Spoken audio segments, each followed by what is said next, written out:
Começa agora pela Rede Novo Tempo mais um programa Evidências, na busca de fatos que comprovem a veracidade histórica da Bíblia Sagrada.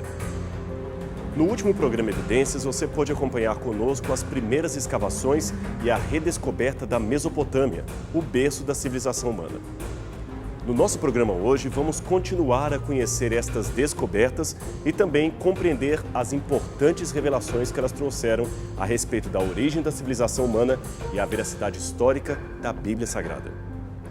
Como você viu, 4 nomes destacam nas primeiras escavações da Mesopotâmia: Claudius James Rich, Paul Emile Botta, Austen Henry Layard e Henry Rawlinson. Este, embora não tenha feito parte das escavações, ajudou na decifração de textos cuneiformes que os escavadores encontraram na região. As escavações por toda a parte não paravam.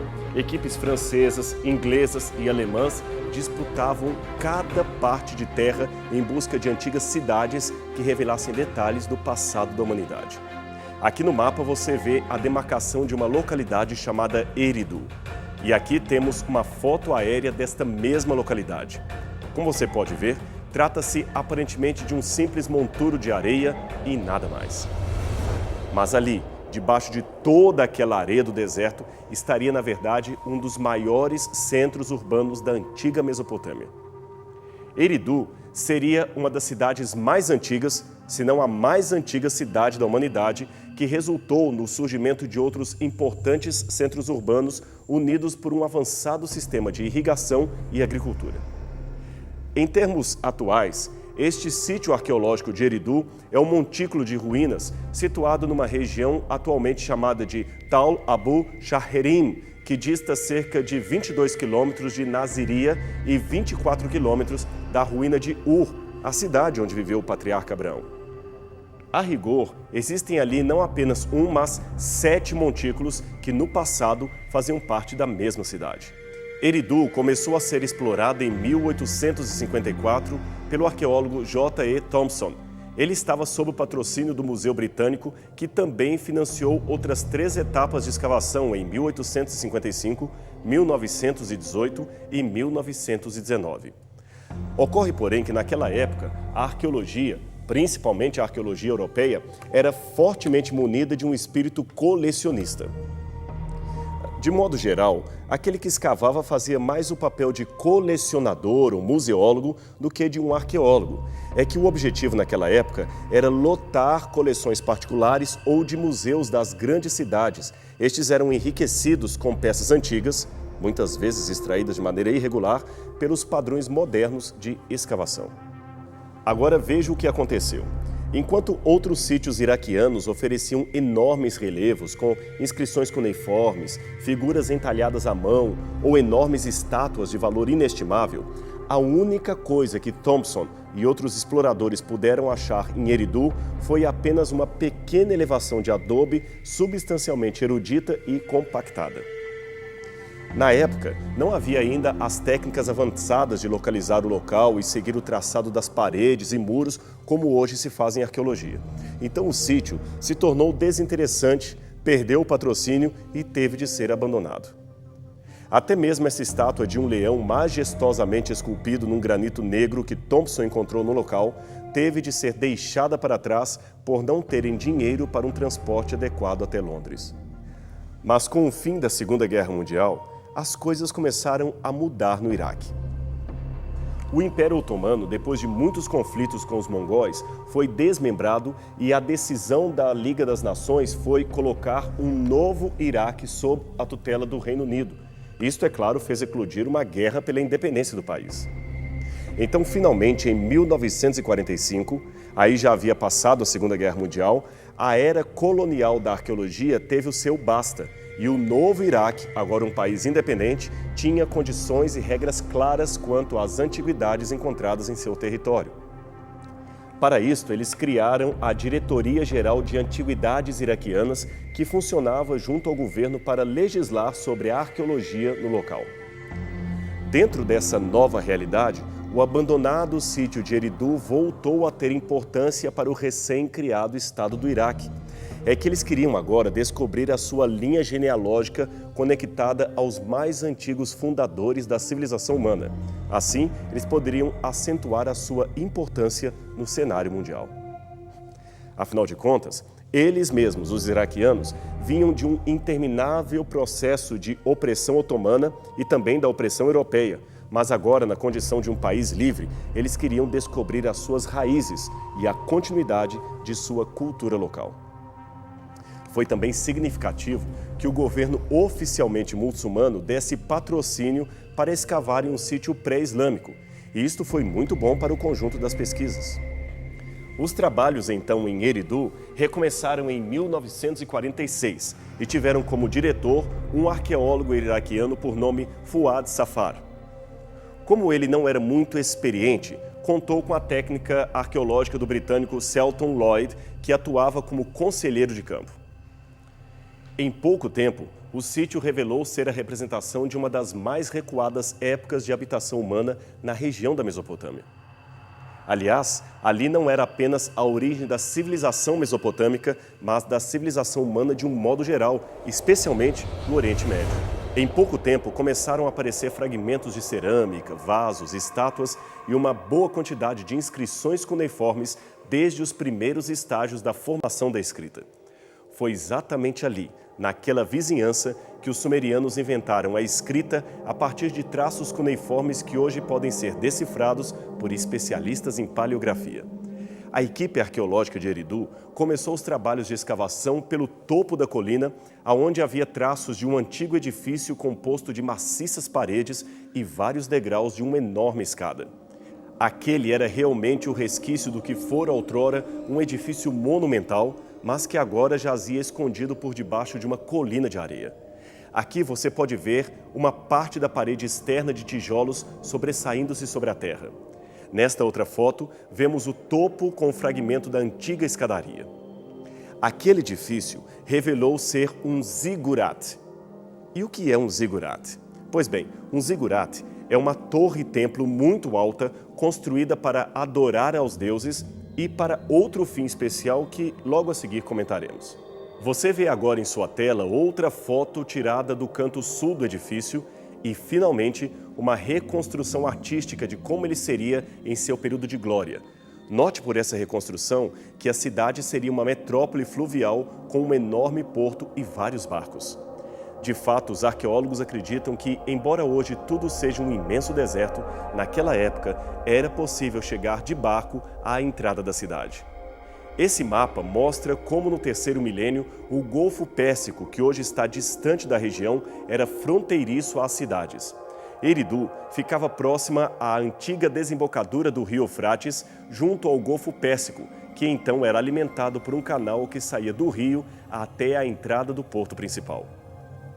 Hoje, não só o Golfo Pérsico está recuado em relação a Eridu, como as rotas dos rios Tigre e Eufrates também mudaram consideravelmente o seu curso ao longo dos anos.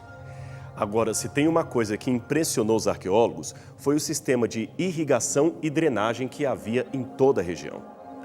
Uruk, Erech, Lagash e Ur, a cidade de Abraão, eram os principais centros urbanos da região que tinham conexões políticas entre si e com a cidade de Eridu. Tudo leva a crer que juntas elas faziam parcerias para construir canais, diques e reservatórios d'água, usando já naquele tempo a invenção da roda e a tração animal. Os monarcas dessas cidades também construíam templos de elaborada arquitetura que serviam como centro político, econômico, administrativo e religioso. Eridu era uma boa síntese das crenças que havia na região e aqui destaca-se a importância do seu zigurat, isto é, da sua torre-templo e também das demais 31 torres sagradas que havia em várias partes da Mesopotâmia. O zigurat de Eridu fazia parte de um complexo de 16 ou 18 ocupações. Aqui está no topo, pode ser datada em torno do ano 2100 a.C., isto graças a tijolos como estes, que faziam parte da sua estrutura original e traziam inscrições dedicadas aos reis Ur-Nammu e Amar-Sin, governantes da terceira dinastia de Ur, por volta do século 21 a.C. Os arqueólogos ainda descobriram sob as esquinas do zigurat as paredes de outros edifícios ainda mais antigos, todos feitos de adobe. E no nível mais baixo, uma surpresa. Ali, sob a duna de uma areia limpa, foi encontrado este altar, que era a mais antiga construção de todas. Era um altar modesto, cuja área não ia além de 3 metros quadrados. Ele continha um pedestal de frente para a entrada e um nicho com uma parede. Aquele foi um dos primeiros, se não o primeiro altar construído pelos habitantes da cidade de Eridu. E como é curioso notar a sua semelhança com outros altares que a Bíblia registra como tendo sido construídos sob a ordem de Deus para sacrificar cordeiros em referência ao Messias que haveria de vir. A Bíblia diz que a edificação de um altar e sacrifício foram as primeiras coisas que Noé e seus filhos fizeram logo após saírem da arca sobrevivendo ao grande dilúvio. E na sequência do Gênesis, essa atitude de construir altares em sacrifícios foi perpetuada em várias gerações. Novamente, é interessante notar que o santuário de Eridu começa com um altar e todos os demais edifícios culticos que se seguiram até a construção da torre e templo também ocupam o mesmo lugar. O novo edifício era praticamente uma reconstrução do edifício anterior, aproveitando as suas paredes, os seus alicerces. Foram, portanto, séculos de edificações sobre a mesma elevação até ao ostracismo completo da cidade por volta do ano 600 a.C. Aliás, é interessante ainda que, de acordo com o léxico sumeriano produzido por John Halloran, na escrita antiga da linguagem sumeriana, o mesmo pictograma ou sinal usado para expressar curral de ovelhas era também frequentemente usado como metáfora para representar um templo ou santuário. E esse achado arqueológico, juntamente com a narrativa bíblica, corroboram com a explicação desse fenômeno.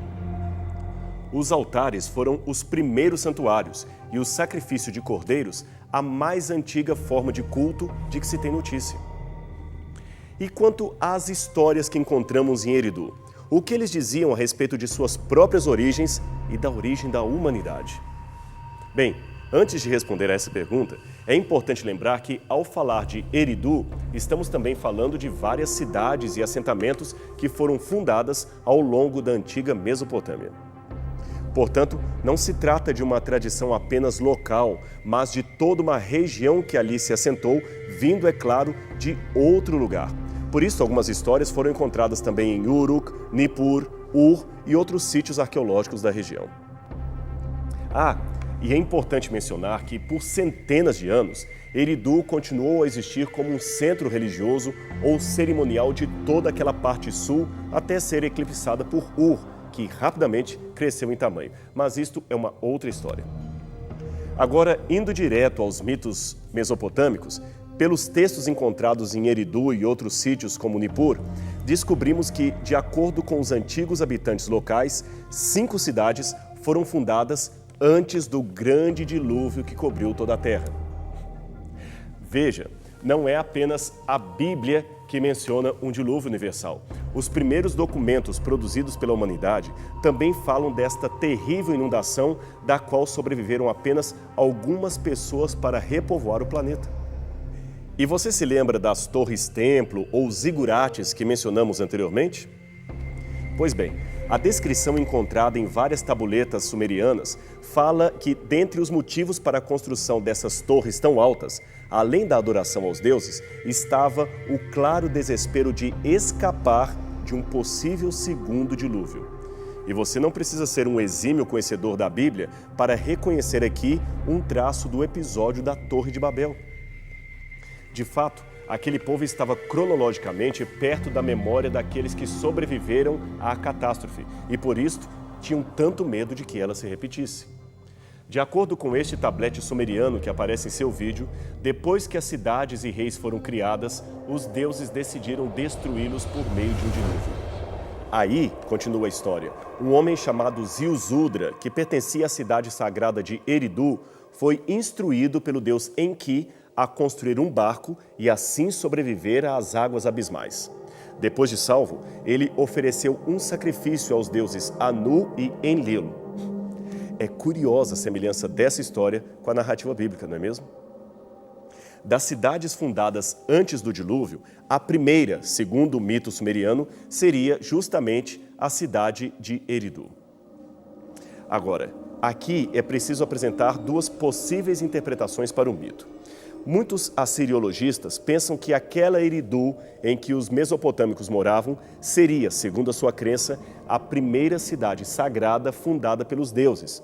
Mas é possível apresentar uma interpretação alternativa segundo a leitura sequencial dos mitos. Essa alternativa propõe que a cidade sumeriana de Eridu não era a primeira cidade fundada no mundo, mas tinha o mesmo nome dela. E se assim for, o que os antigos habitantes queriam dizer é o seguinte: os seus ancestrais haviam saído de uma antiga cidade sagrada chamada Eridu, que fora fundada antes do dilúvio, mas que agora não mais existia. Portanto, em memória a esta cidade de seus ancestrais, eles fundaram uma nova cidade com o mesmo nome, como aliás fizeram muitos imigrantes ao colonizarem uma nova região. No Brasil, por exemplo, figuram muitas cidades com nome de cidades europeias, como Nova Trento, Nova Hamburgo, Nova Friburgo, Nova Venécia, etc. Agora, o mais interessante é que, embora a etimologia de Eridu ainda seja desconhecida, muitos acadêmicos apostam na certeza de que Eridu viria da mesma raiz da palavra hebraica Éden. Aliás, dentre esse mesmo conjunto de vocábulos antigos encontrados nos tabletes cuneiformes, as palavras Edim e Edenu também aparecem para referir-se a um jardim original no qual os deuses estavam. Agora veja, Edim, Edenu, Éden, Eridu significam todas paraíso, planura ou lugar abundantemente regado. Parece vir realmente de uma mesma raiz. Isso também explicaria por que os dois rios que margeiam a região, coincidentemente, recebem nomes que aparecem também no Gênesis. Eles são chamados com o nome de 2 dos 4 rios que saíam do Éden, a saber, o Tigre e o Eufrates. Mas as semelhanças continuam. Os moradores de Eridu ainda mantinham esta lista de reis que, de acordo com eles, governaram o mundo antes do dilúvio.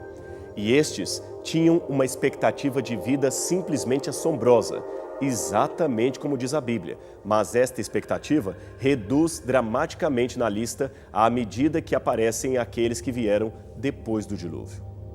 Eles também se referem aos pré-diluvianos como sendo Anunnakis, isto é, gigantes que povoavam a terra, e dentre eles havia um dos primeiros reis mencionados que tinha o nome de Adapa ou Adamu. Este fora um importante monarca de Eridu da época pré-diluviana. E a essa altura, você já deve ter percebido a incrível semelhança fonética entre Adapa ou Adamu e o nome hebraico Adam, que nós traduzimos em português por Adão. A sua tradição também afirma que a humanidade fora criada por Enki a partir do pó da terra e que ele soprou no primeiro boneco de barro humano o seu fôlego de vida, de modo que este se tornou um ser vivo. Mas os homens, e principalmente Adapa, não foram criados imortais. Não, eles eram mortais em sua geração. E se você observar bem a sua Bíblia, vai perceber que Adão também não foi criado imortal, mas sim candidato à imortalidade mediante a obediência. E ele também foi criado do pó da terra e recebeu o fôlego de vida que o tornou alma vivente. De fato, as semelhanças entre esses mitos e o Gênesis são algo muito impressionante.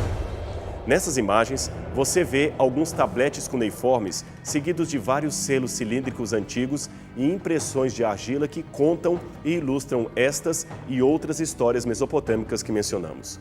Numa delas, Adapa comparece perante os deuses para ser julgado, pois ele havia cometido uma falta.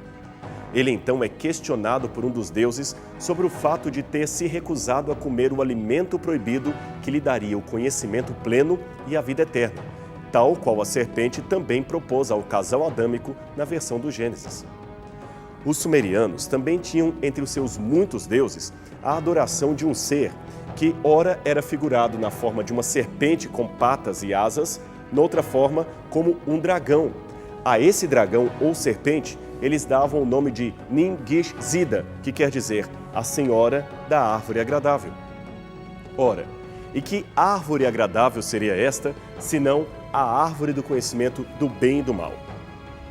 Afinal de contas, se você ler Gênesis capítulo 3, verso 6, verá que ali a Bíblia descreve uma árvore proibida, mas como sendo ao mesmo tempo boa para se comer, agradável aos olhos e desejável para dar entendimento.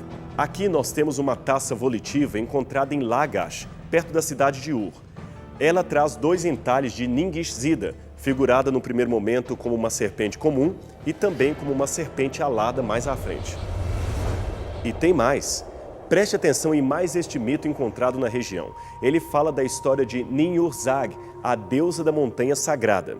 A história diz que ela criou um jardim e o chamou de Edenu. Viu a semelhança com Éden?